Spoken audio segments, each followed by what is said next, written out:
Hola, ¿qué tal a todos mis amigos? Aquí, bueno, pues hablando de su amigo de Trabajos y mucho más en USA. Así es que, pues bueno, pues ya muchos me han comentado que los he abandonado, que no he subido videos, pero claro que por supuesto que, pues, es que he tenido unos problemitas y, pues, bueno, asuntos personales y por eso no he tenido el motivo de hacer nuevo video. Pero bueno, antes que nada, antes de empezar este video, quiero mandarle un saludo especial este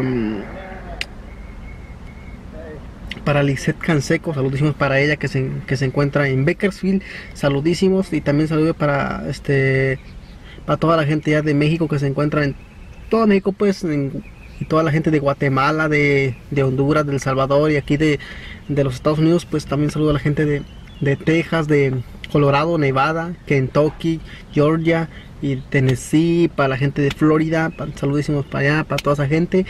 Y miren, me compré mi camisa, es de la cabeza de un alienígena. Es que me compré mi camisa. Y bueno, pues este video va a consistir de cosas que son, bueno, son cosas asiáticas o chinas o como pueden llamarles, pero yo le llamo cosas asiáticas, pues. Voy a mostrarles un poco de lo que venden allí, vamos a probarlo, la verdad. Hay cosas bonitas que venden allí, la verdad. Es que bueno, pues espero les guste este video, así es que